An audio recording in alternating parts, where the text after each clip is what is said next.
Hello, everyone, and welcome to the Coalition. My name is Dana, and I'm the entertainment editor over at thecoalition.com. And I have had the privilege of seeing the first two episodes of season three of Atlanta. And my goodness, it was really something. It was an emotional roller coaster to say the least. So let's just kind of dive into this. This is going to be a spoiler free review. I'm really going to talk about the themes of what Atlanta is trying to bring for season three and kind of what you can expect. There are some things that is based on a true story. So I'm going to kind of just shed light on that without, again, major spoilers. So, right off the bat, I just really wanted to say that it has been over 4 years since the last episode of Atlanta aired. And since then, we know the cast has gone on to further success. And it kind of left me wondering, like, is Atlanta ever coming back? Remember that show, Atlanta? It was so good. What's going on with that? But, it is coming back. And not only is it coming back for two more seasons that was filmed back to back, but the first two episodes from season three are a stark reminder why audiences fell in love with the series almost 6 years ago. So, without me missing a beat, this season dives headfirst into the exploration of Blackness and privilege. It asks us how those with privilege will take dangerous steps towards redefining the meaning of Blackness. And in its first two episodes, it tackles adoption and the celebration of Blackface. Now, these are themes that courses throughout the whole series that really represents the darkness of whiteness. So this was something that it's just very familiar, but the way how they put the twist on it and the spin for this season, it's something that's kind of new. So diving into the very first episode, we already know, just in general, that Atlanta likes to draw inspiration from real life events. Um, we had the whole Teddy Perkins episode, which we know was fantastic. Still to this day, this completely is jarred into it's steamed into my brain.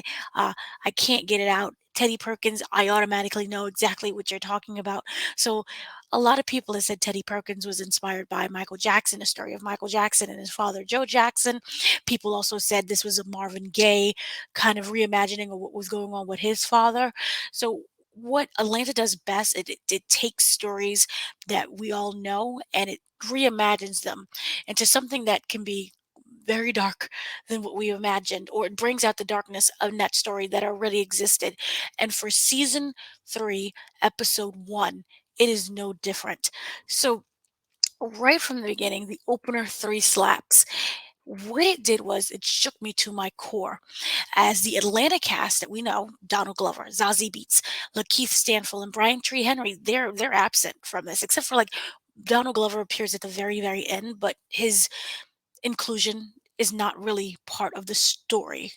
Um, Instead, it focuses on the very brilliant and very talented Christopher Farrer.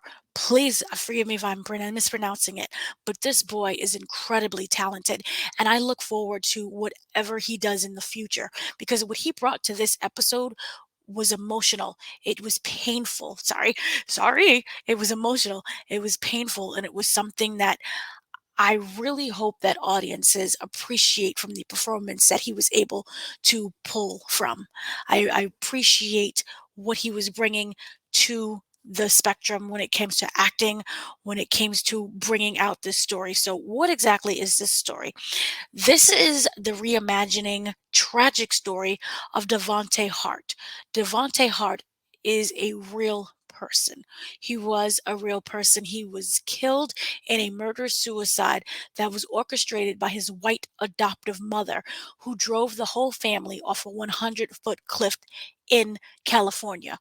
Allegedly. You have to use allegedly, because obviously no one was prosecuted. Everyone kind of perished with it. So the story of Devante is kind of familiar. Back in 2014 or 2016 or so, his photo became viral during a Black Lives Matter protest here, and people was kind of just wondering what was Devante's story, what was really going on.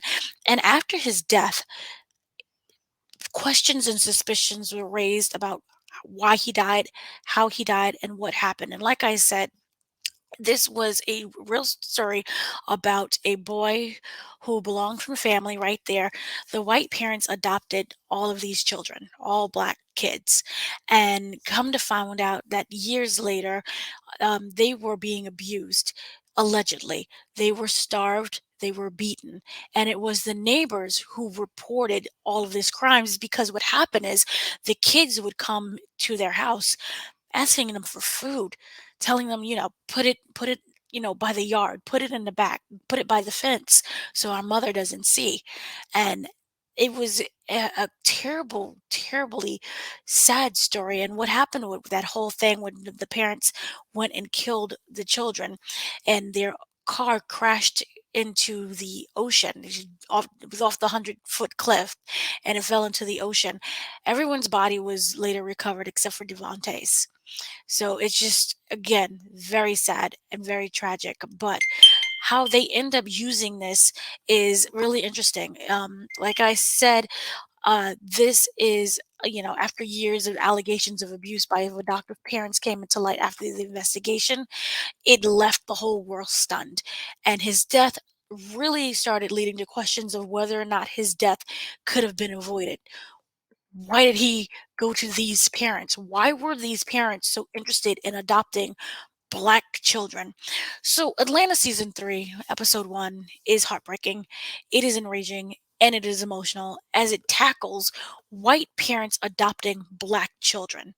And it starts off with a well-meaning act of kindness as the school's white social worker calls child protective services on a black student she believes is being abused, and what is supposed to be a placement in a better environment quickly escalates when the child, now named Aquarius, is placed in a home where blackness is both fetishized and censored, as white parents now call him Larry, determined to erase his blackness and his previous existence.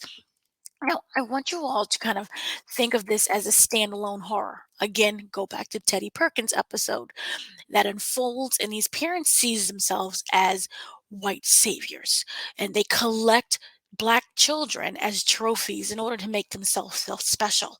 Through this method, it is their desire to recreate blackness in a form that is fitting and palpable for not just them, but for white society.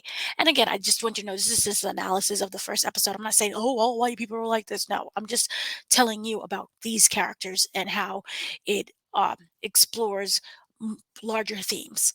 So, yes, their children are black, but for them, they're not that black. You know, they're the kind of black that because our whiteness erased that part away, we taught them how they should be black. It's the same, I'm not racist because I have black friends, that kind of thing.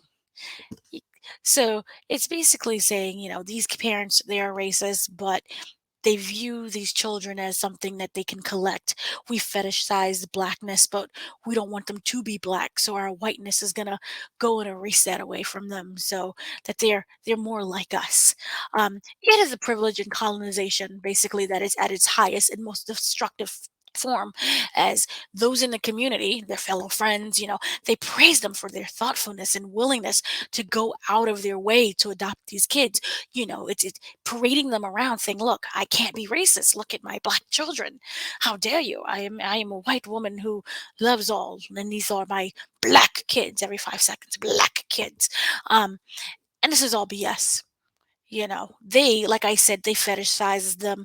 There are stereotypes about black children. Well, they're black. What do they eat? Here's some fried chicken. So they microwave this fried chicken, and the fried chicken basically symbolizes all of the BS that these kids have to swallow that's going on in the world, and especially with their parents.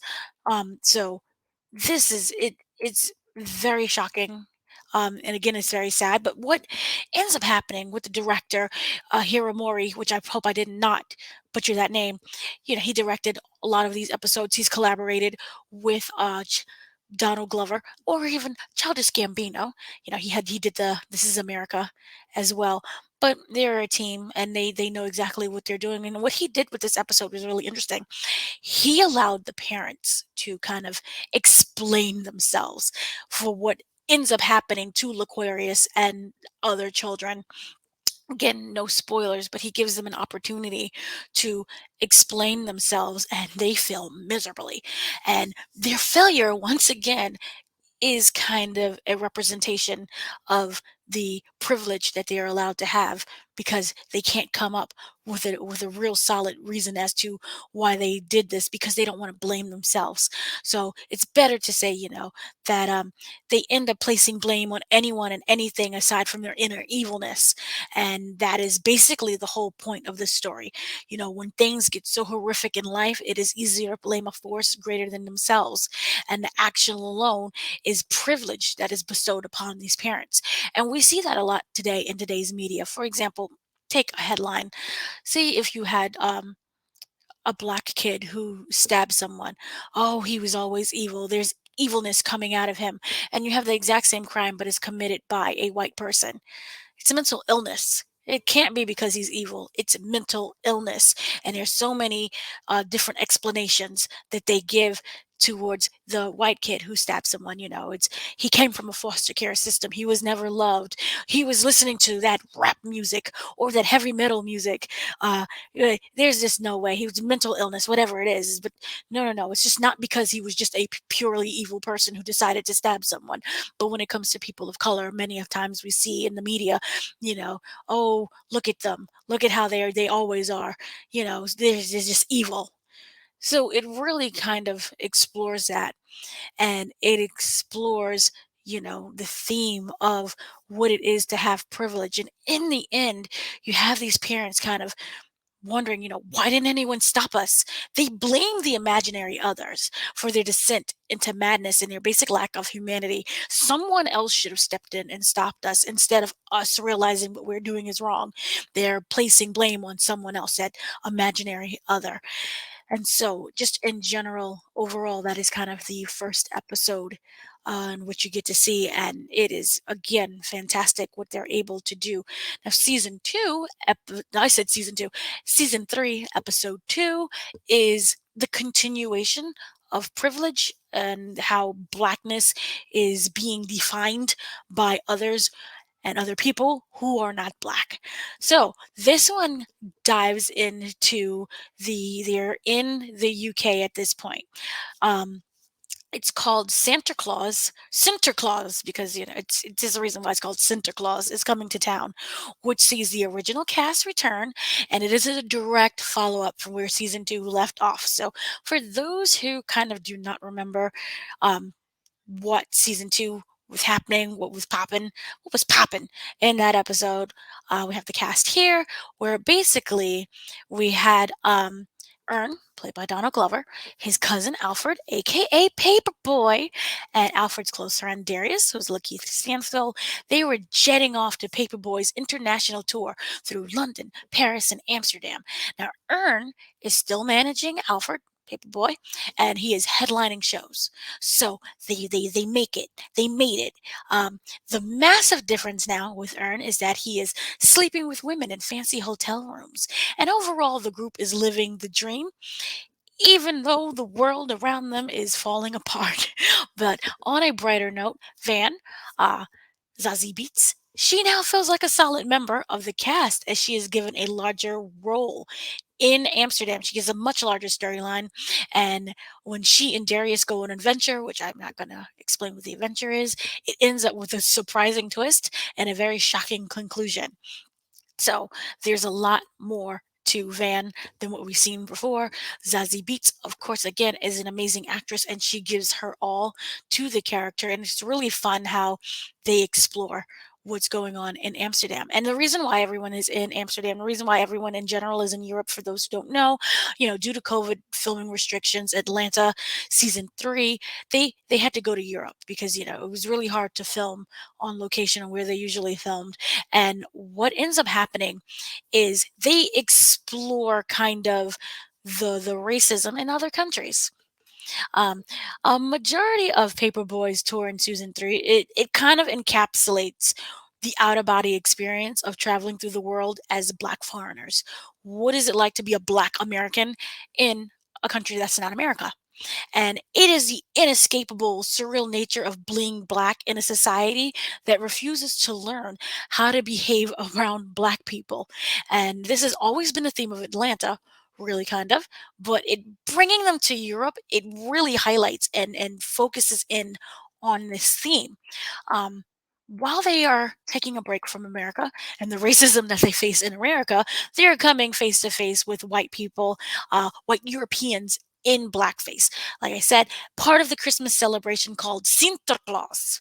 So uh, that's how you pronounce. I don't know if I'm pronouncing that correctly, but Sinterklaas is basically Santa Claus. And it's a real actual tradition right here, yay, blackface, where it is Santa Claus and his helper, Black Pete, who go out there and go forth and give gifts and presents. But the thing is that white people dressed in blackface, and they claim that's their culture, and that is what they want to do and to celebrate, even though it is insanely uh, racist. Dressing up in blackface, but it's my culture, it's my pride.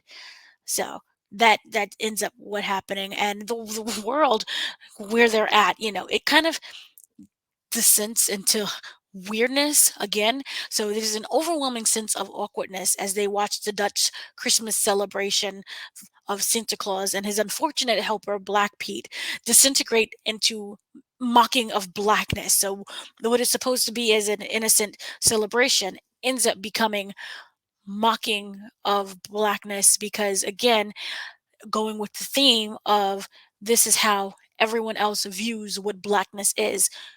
So take it as that. The chaos ends up, unfolding around them. And Ern, who you would say he's completely baffled, but he's not really surprised. Uh, no one's really surprised at what ends up happening because, again, racism is everywhere. You can't escape it no matter what. And it's the fact that they're ending up arguing over what is blackness with people who aren't black is just maddening itself. Um, so again, they don't call out Sinterklaas for being reprehensible, but it is used again as another tool for the white Europeans to interpret blackness. And so, just in general, overall, season three is the continuation of the show's success in its pure genius. Donald Glover and everyone involved, his brothers, Stephen Glover, they're just geniuses. And while the first two episodes is not enough to just judge an entire season, previous seasons of Atlanta have proven that the show is in really good hands. So far, which in just the two episodes, it is brilliant, it is heartbreaking, and it is wonderfully baffling as the writers kind of navigate new territory because they are in a new country, but the themes itself are familiar, and they are the same refreshing cast brings that familiarity, but they're allowed to explore more. Um, and just in general, Atlanta has always been a show that makes people feel seen, bringing their daily struggles and their own situational comedies to life. For example, I don't know how many people could relate to this. I know I could. The barbershop episode, for example, in season two, episode five, that was incredibly relatable as a person of color. Just the ridiculousness of what can happen when you're just trying to get your hair cut, or women trying to get their hair braided, and you go downstairs or you go to someone's house, the barbershop, and you end up being an all day thing of just pure ridiculousness. I remember countless times when I was younger, as a kid, going to my next door neighbor's house getting to get my hair braided, and they're frying chicken and the man's at the door and the kids are running around, and what could easily take like maybe 2 hours ends up being like a full day. Chaos and everything just runs around. So it pulls from, again, hilarity that is in everyone's shared experience, and it also brings that to light. But this one, again, is just a continuation of that tradition. So the return of Atlanta really just overall, it feels like a family reunion topped with a hug from your favorite auntie who just wants to see you smile. um, So it just filled me with so much joy to watch.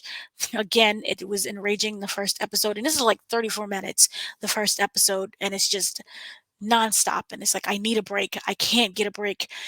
I don't know if there will be commercials. I don't think they're going to have a commercial break for this like they did with Teddy Perkins. So again, that suffocating, that sadness of watching this child just be, I can't say, but go through such horrific situations, it's heartbreaking. And to know that this is based on a real life story, on a reimagining of a real life story, is just tragic and sad. And then you have the whole Santa Claus episode and the things that just happen. You have to laugh because it gets so ridiculous and the racism is so overt that you just have to just sit back and be like, what? You need a laugh in order to expel some of that anger that you end up having. So once again, this cast is incredible. Um, I love every single one of them. I'm so happy Atlanta's back. And remember, they filmed it back to back, to back to back to back. So we are getting season four. We're not going to be waiting 10 years for the next season. So I'm just, in general, I'm just really excited. I hope you guys do watch it. The first two episodes of Atlanta season three will air Thursday, March 24th. So in 2 days, I'm filming this on March 22nd. So at 10 p.m. Eastern Standard Time, or 10 p.m. Pacific. I'm not sure. I don't live on any other coast, so sorry. But it'll be on FX, and if you miss it, that's okay because it will stream the next day on Hulu. And when you watch it, come back. Tell me whether or not you liked it. Was it terrible? Did you end up doing any kind of diving into what really happened with Devonte and the Hart family and the tragic abuse that these kids had to go through, and just wondering why CPS would just keep giving them kids, and again, this was a photo that went viral during the protest of him hugging a cop. And I know many people had a lot to say about that. I know many people were like, we don't hug cops, what's going on? But when you watch the episode and then you see something like this, what Devonte really did, he was reaching out for love. He was reaching out for love from whomever he can get it from. And an authority figure, you figure, as a cop, you can easily say that he was pleading for help. And it is incredibly sad when you look back and you learn the story of Devonte. And it's really easy to judge just from a photo. When you get the overall picture of what happened, is very tragic. So once again, thank you for listening to me ramble. That is just my opinions of the first two episodes of Atlanta. It is amazing and great as always. So thank you once again. Have a great day, afternoon, evening, and let me know what your thoughts are on the episodes.